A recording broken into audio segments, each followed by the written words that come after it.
सुमति का अहंकार और बल यदि सफल हो गया तो क्या करोगे तुम? वो युद्ध शिविर सुमति का है। क्या तुम्हारा नया शिष्य वज्रसेन उसे पराजित कर पाएगा? अरे तुम भगवान शिव के परम भक्त हो, उनकी कृपा पर तुम्हें पूर्ण विश्वास है। उन्हीं ने उचित समय पर वज्रसेन को तुम्हारा प्रतिशोध लेने के लिए भेजा है। अतः निश्चिंत रहो।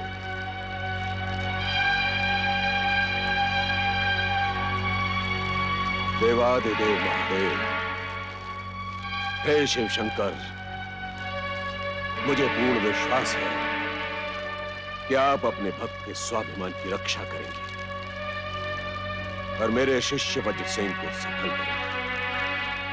हे भोलेनाथ, आपकी महिमा परंपार है। मुझ पर अपनी कृपा बनाए रखो।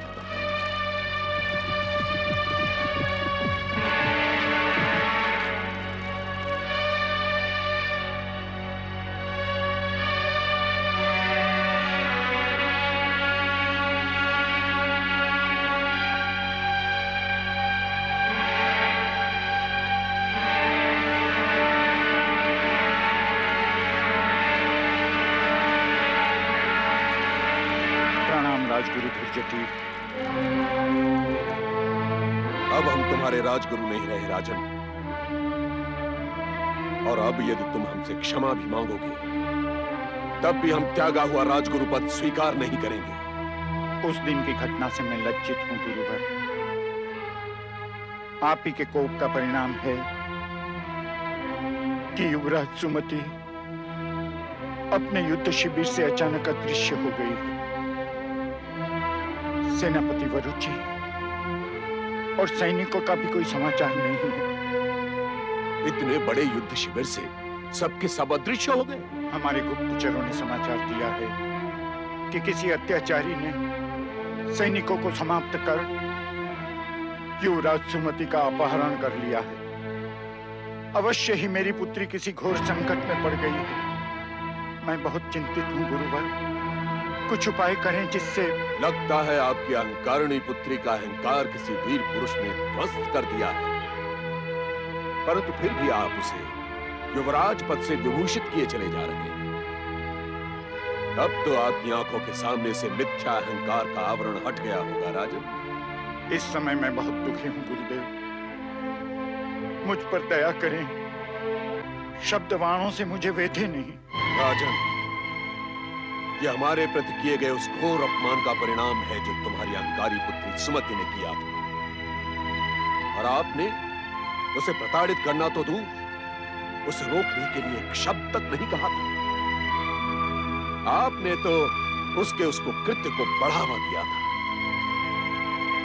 यदि आप में तनिक भी आत्मसम्मान शेष होता राजन, तो आप दौड़े दौड़े यहां नहीं आते। मैं अपने उस अपराध के लिए क्षमा प्रार्थी हूं गुरुवर। इस समय मुझे आप पर क्रोध नहीं, दया आ रही है राजन। परंतु जिस प्रकार धनुष से निकला बाण अपने लक्ष्य को भेद कर रहता है, उसी प्रकार व्यक्ति को उसके कुकृत्य का परिणाम अवश्य ही भुगतना पड़ता है। आप एक सिद्ध पुरुष हैं गुरुदेव। अपने मंत्र तंत्र के प्रभाव से कुछ ऐसा कीजिए कि अपहरित पुत्री का समाचार प्राप्त हो जाए।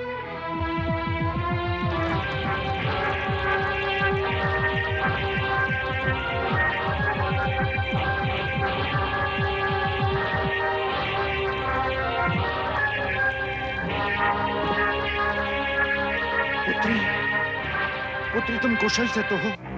कहां थी तुम? तुम्हारा उद्धार करने वाला ये वीर पुरुष कौन है?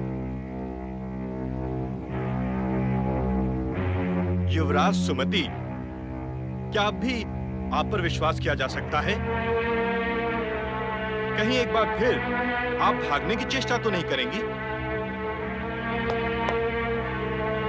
वीर शिष्य वज्रसेन, हमें तुम्हारी वीरता पर गर्व है। सुमति का हाथ तुम्हारे हाथ में देखकर ही हम समझ गए थे कि तुमने किस प्रकार इस अहंकारिणी को वश में किया।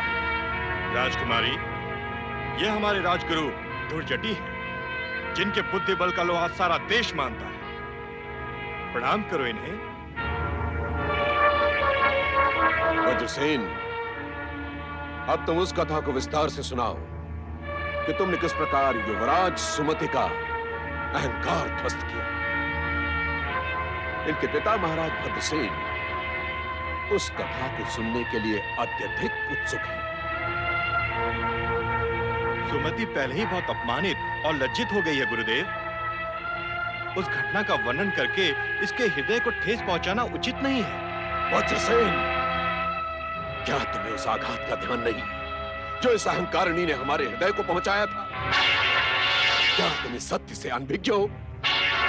हमें सुनना है कि वीरता का दम भरने वाली इस अहंकारिणी राजकुमारी की वीरता क्या मात्र शब्दों तक ही सीमित थी? हमें उस कथा को सुनकर शांति पहुंचेगी वज्रसेन। जब मैं इनके युद्ध शिविर पहुंचा, सुमति अपने चाटुकार सेनापति के साथ विद्याभ्यास कर रही थी। हर कोई इन्हें वीरांगना सिद्ध करने की होड़ कर रहा था। सुमति के प्रहारों से पीड़ित होकर सेनापति धूल चाट रहा था। मैंने वहां पहुंचकर द्वंद्व युद्ध करने की चुनौती दी, तो शिविर में बिना आज्ञा प्रवेश करने के दंड स्वरूप इन्होंने मुझे शिविर से निकल जाने का आदेश दिया। अब तुम जा सकते हो। आगे कहो, इस सुमति ने तुम्हारा प्रस्ताव स्वीकार कैसे किया? बार बार प्रताड़ित करने पर इनका अहंकार जागा और इन्होंने एक निश्चय पर मेरे साथ द्वंद्व युद्ध करना स्वीकार किया। उससे पहले तुम्हें अपना निश्चय रखना आवश्यक था। उसी निश्चय का परिणाम है कि इस समय सुमति मेरे अधीन हो गई है। अपने ही वचनों के अनुसार ये मेरी धर्मपत्नी बनने के लिए विवश है। धर्मपत्नी? अर्थात द्वंद्व युद्ध से पूर्व तुमने इससे यह वचन लिया था कि यदि ये हार गई तो तुम्हारी धर्मपत्नी बनेगी और आजीवन तुम्हारे चरणों की दासी बनकर रहेगी। हाँ गुरुदेव, आपका अनुमान सत्य की सीमा तक सही है। मेरी धर्मपत्नी बनने का निश्चय सुमति ने स्वीकार किया है, परंतु मैं इसका निर्णय आप पर छोड़ता हूं। पुत्री, क्या तुमने वज्रसेन का ये निश्चय स्वीकार किया था, ये जानते हुए भी कि इसके पिता हमारे घोर शत्रु हैं? मैं कुछ नहीं कहूंगी। पिताश्री, कृपा करके आप मुझसे कुछ न पूछे। तुमसे पूछे बिना हम किसी निर्णय पर नहीं पहुंच सकते। बताओ, तुमने वज्रसेन की धर्मपत्नी बनने का वचन स्वीकार किया था या नहीं? विवशता में सब कुछ स्वीकार करना होता है। इससे अधिक कुछ कहना मैं उचित नहीं समझती। यह सत्य है सुमति, तुमने मेरे धर्मपत्नी बनने का वचन अपनी पराजय से पहले स्वीकार किया था। बोलो, यह सत्य है या नहीं? मैंने कह दिया है, इस विषय में मैं अधिक कुछ नहीं कहूंगी। एक अपमानित, पराजित और लांछित स्त्री को और कितना लज्जित करने के इच्छुक है आप। अपने ही दिए हुए वचन को स्वीकार न करना यह सिद्ध करता है राजकुमारी कि तुम्हारे मन में अभी भी प्रपंच है। वचन देकर भी तुम वज्रसेन को अपना पति स्वीकार नहीं कर रहे। ये माने या ना माने, सुमति को मेरे साथ विवाह बंधन में बंधना ही पड़ेगा गुरुदेव। अब ये मेरे अधीन हो गई है। मैं सुमति को ये बात मानने के लिए विवश करूंगा। वज्रसेन, जब किसी का अहंकार खंडित होता है तो वो विवश होकर भी अपने अपमान का दंश नहीं भूलता। इस स्त्री से विवाह करके तुम्हें प्रतिदिन एक नई चुनौती का सामना करना होगा वज्रसेन। मैं इसके लिए प्रस्तुत हूं गुरुदेव, परंतु आपकी इच्छा और आज्ञा मेरे लिए सर्वोपरि है। हम तुम्हें यही परामर्श देंगे वज्रसेन कि तुम सुमति से विवाह करो तो अपने गुरु के अपमान का प्रतिशोध लेने के लिए। हमारे हृदय में सुलगती प्रतिशोध की आग तभी शांत होगी जब तुम सुमति को जन्म सीमा तक लज्जित और अपमानित करोगे। राजगुरु दुर्जटी, इतने निष्ठुर और निर्दयी न बने। मेरी विवश पुत्री पहले ही अपमानित हो गई है। इसका कोमल हृदय खंडित हो गया है। कृपा करें गुरुदेव, शत्रु के साथ विवाह की विवशता से इसे मुक्त करें। सुमति को मेरे साथ जाने दें। कदापि नहीं। सुमति को अपने वचन का पालन करना ही होगा। यदि अब भी इसके मन में वीरता का झूठा अहंकार शेष है, तो हम एक बार फिर से द्वंद्व युद्ध में पराजित करेंगे। जो व्यक्ति वचन देकर पीछे हट जाए, उसे बलपूर्वक विवश करना न्याय की मांग है। गुरुदेव, अब आप ही निर्णय करें कि हमें क्या करना है। न्याय की ये मांग है कि सुमति अपने वचन का सम्मान करे, और वज्रसेन की ये मांग भी न्यायोचित है कि यदि सुमति अपने वचन का पालन नहीं करती, तो उसे पुनः द्वंद्व युद्ध के लिए विवश किया जाए।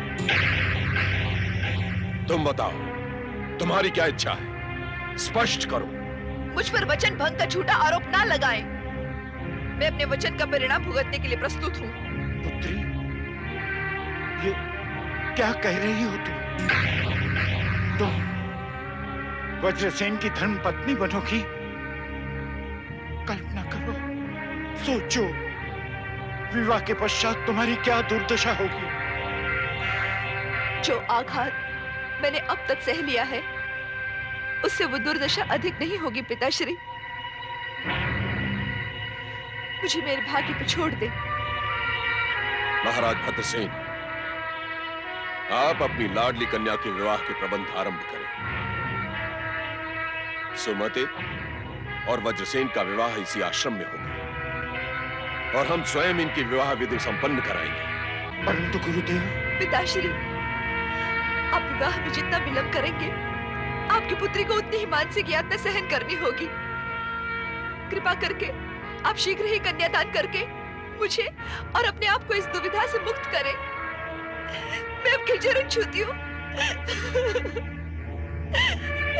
रो नहीं पुत्री, विधाता का कठोर हृदय तेरी ये दुर्दशा को देखकर अवश्य द्रवित हो जाए। अवश्य।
आशीर्वाद दें कि मैं आपके आदेश का पालन कर सकूं।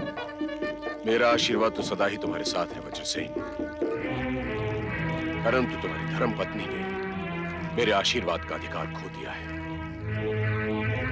मैं बड़े से बड़े कष्ट का सामना करने के लिए प्रस्तुत हूँ। आप आशीर्वाद दें या अभिशाप, मुझे इससे कोई अंतर नहीं पड़ता। आपकी इच्छा पूर्ण हो गई है, अब ले चले मुझे यहां से।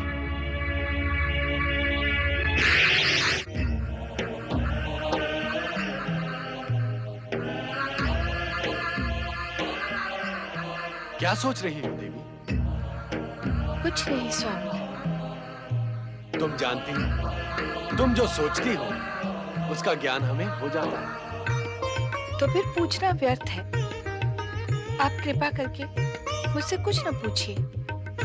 हम जानते हैं कि इस समय तुम्हारे मन में कैसा द्वंद चल रहा है। सुमति ने तुम्हारी बात नहीं मानी, फिर भी तुम्हारे मन में उसके प्रति सहानुभूति है।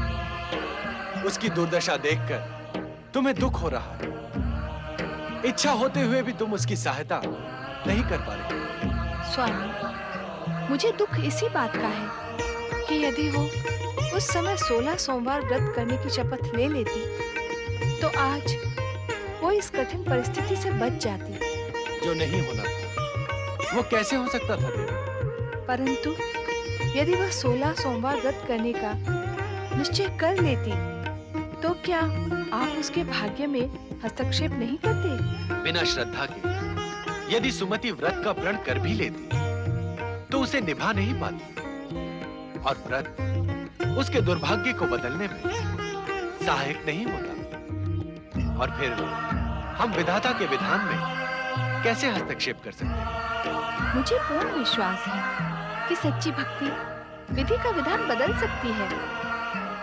अपने भक्त की दुर्दशा से क्या आप व्यथित नहीं होते? अवश्य होते, जैसे इस समय तुम हो रही हो। परंतु ये बात क्यों भूल जाती हो कि सुमति की मति को अभिमान का ग्रहण लग गया था, और उसका कारण थे पूर्व जन्म के वो पाप जो उसे आज वज्रसेन की धर्मपत्नी बनाकर उसकी आत्मपीड़ा बढ़ा रहे। इस आत्मपीड़ा से छूटने का उपाय बताएं स्वामी। इस समय मैं आपसे यही जानने के लिए इच्छुक हूँ। यदि अब भी सुमति अपने आहत अभिमान को भूलकर पैर की भावना त्याग दे और सच्चे मन से वज्रसेन को अपना पति स्वीकार कर ले, तो वो इस दुर्भाग्य की छाया से मुक्त हो सकती है। क्या सुमति के लिए ऐसा करना संभव होगा? धूर्जटी और वज्रसेन दोनों उस दुखियारी से प्रतिशोध लेने पर तुले हैं। तुम्हारी ये करुणा है उसे सद्भाव के लिए प्रेरित करेगी, क्योंकि मन की सद्भावना ही दुर्भाग्य को बदल सकती है। धैर्य धारण करो देवी और समय की प्रतीक्षा करो।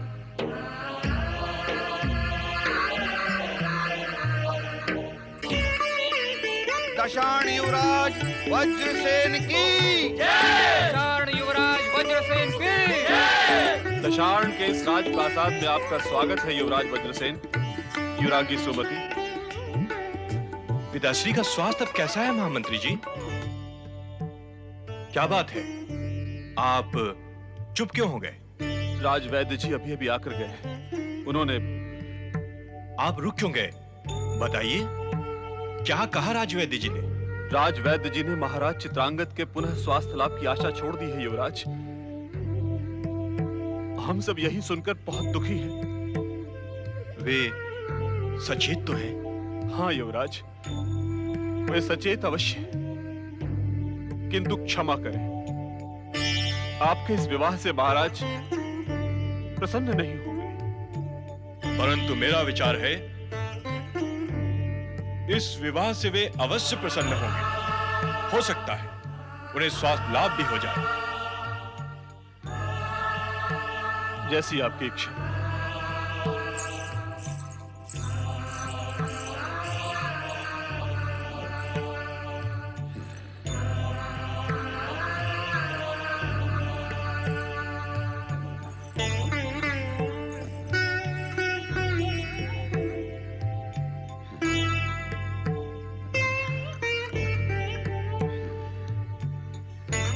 पिताश्री, आंखें खोलिए पिताश्री। मैं हूं आपका प्रिय पुत्र वज्रसेन।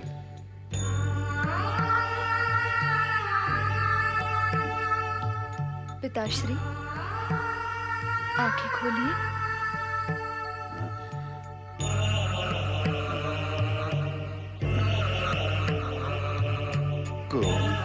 मैं वज्रसेन हूं पिताश्री, और ये हैं आपके पुत्र वधू युवराज्ञी सुमति।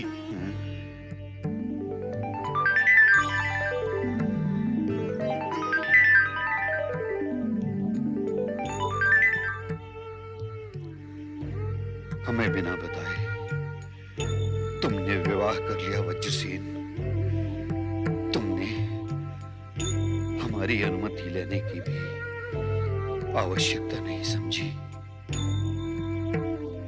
ये सब अचानक हुआ पिताश्री, परंतु जब आप ये जानेंगे कि मैंने युद्ध में विजय प्राप्त करके आपकी राजवधु को प्राप्त किया है, तो आपको प्रसन्नता होगी। युद्ध में विजय प्राप्त करने के बाद जिस राजवधु को तुमने प्राप्त किया है, कौन है? हमारे कट्टर शत्रु वत्स देश के राजा भद्रसेन की पुत्री सुमति।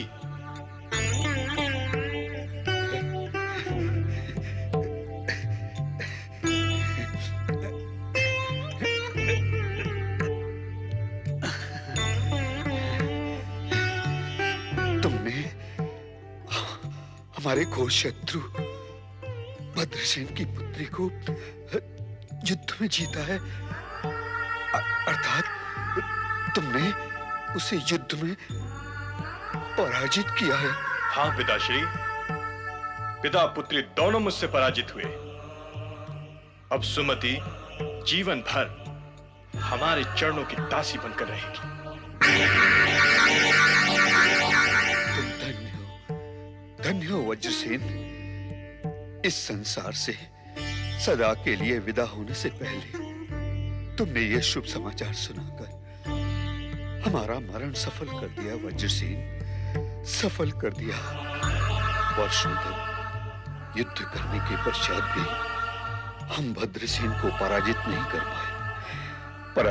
कर पाए वज्रसेन। तुमने मेरा सपना पूरा कर दिया वज्रसेन। तुम धन्य हो वज्रसेन। तुम धन्य। पिताश्री, ये क्या किया आपने पिताश्री? मुझे अकेला छोड़कर चले गए। पिताश्री, पिताश्री, पिताश्री, पिताश्री, पिताश्री।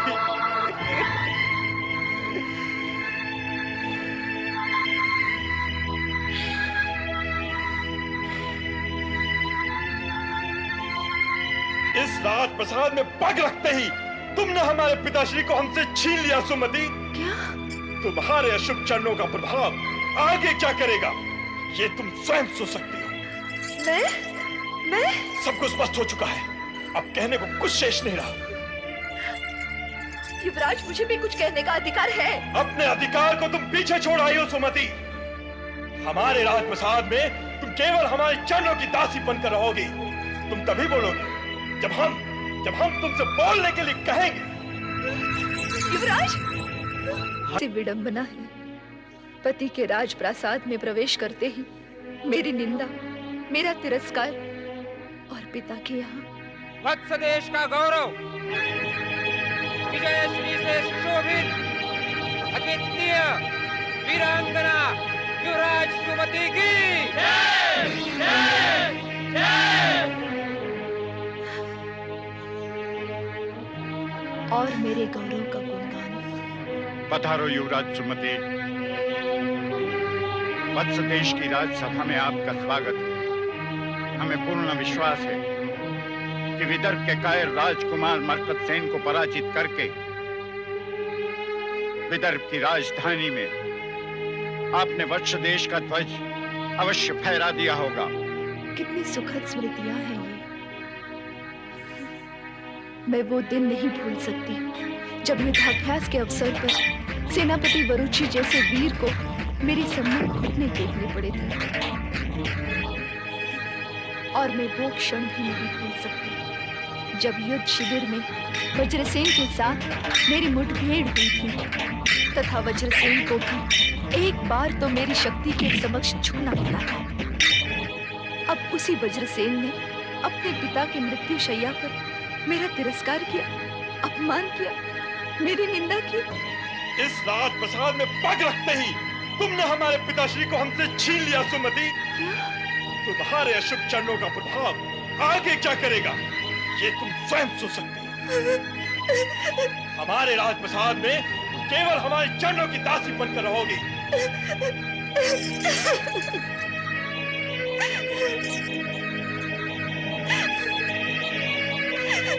सुमति,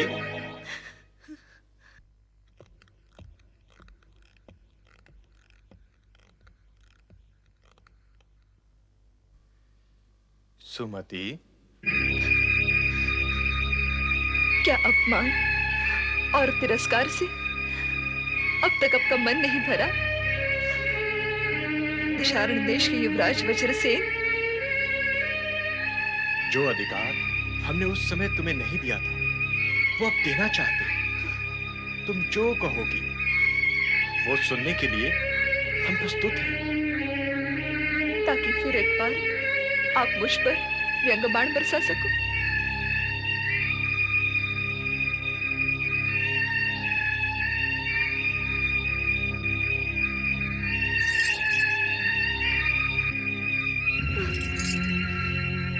एक शत्रु के साथ आपको प्रेम प्रदर्शन शोभा नहीं देता युवराज।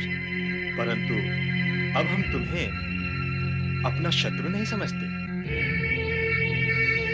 जिस प्रकार अपने पिता की मरण शैया पर आपने एक नववधू का तिरस्कार किया है, वैसे तो कोई शत्रु भी नहीं करता। मैं जानती हूं अब मुझे जीवन भर एक शत्रु के साथ ही रहना है।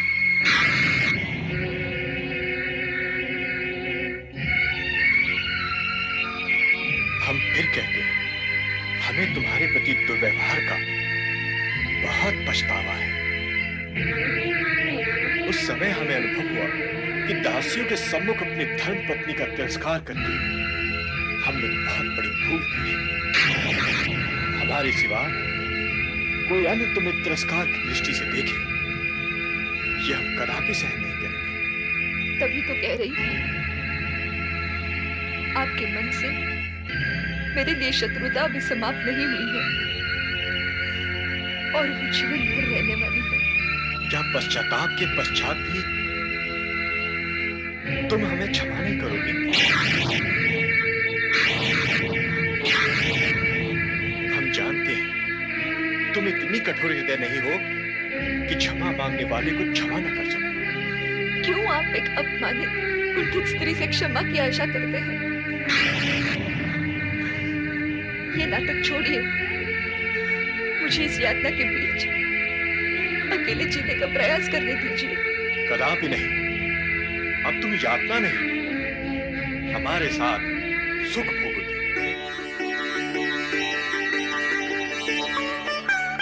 क्या ये संभव है? पश्चाताप के पश्चात मेरा हृदय अब शत्रुता की भावना से मुक्त हो चुका है सुमति। शत्रु को इतना डर मिल चुका है कि अब अधिक तिरस्कार की संभावना नहीं है। मैं सच्चे मन से तुम्हें धर्मपत्नी का अधिकार लौटाना चाहता हूं। तुम भी सच्चे मन से मुझे क्षमा कर दो। वीरता के संघर्ष और अभिमान की टकराहट में मैं तुम्हारे सौंदर्य को अनदेखा कर दिया। मैं भूल ही गया था कि वीरांगना से अधिक तुम रूपवती हो।